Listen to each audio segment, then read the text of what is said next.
ઈડીના દરોડા ચોક્કસ લોકોને ત્યાં જ કેમ પડે છે? અહીંયા પંચમહાલ જિલ્લાના ભાજપના પ્રમુખ છે મયંકભાઈ દેસાઈ, જેમનું નામ આ મનરેગાના 100 કરોડ કરતાં મોટા કૌભાંડમાં આવે છે.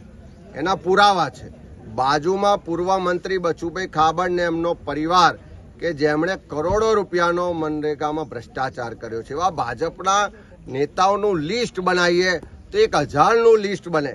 એમને ત્યાં ઈડી નથી જતી, એમને ત્યાં ઇન્કમ ટેક્સ નથી જતી, એને ત્યાં જીએસટીના દરોડા નથી પડતા, એની પર કોઈ પોલીસ કેસ નથી થતો, પણ ચોક્કસ ટાર્ગેટ કરે છે એવા લોકોને હેરાન પરેશાન કરવામાં આવે. કલેક્ટરને ત્યાં તપાસ થઈ, જોયું કે 1500 કરોડ રૂપિયાનો ભ્રષ્ટાચારની હકીકતો વાતો બહાર આવે છે.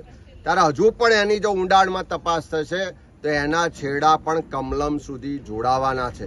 ચારે તરફ ભાજપના મળતિયાઓ દ્વારા સરકારમાં બેઠેલા ભાજપના નેતાઓના આશીર્વાદ અને મિલીભગતથી ભ્રષ્ટાચાર થાય છે. ખાલી બલીનો બકરો કલેક્ટરને કે અધિકારીઓને બનાવવાને બદલે જો સાચી તપાસ થશે તો ભાજપના મોટા નેતાઓ પણ આવશે અને જે કમિશન કમલમમાં જાય છે, જે હપ્તા દર મહિને ગાંધીનગરમાં પહોંચે છે, એ નેતાઓને પણ ખુલ્લા પાડવા જરૂરી છે.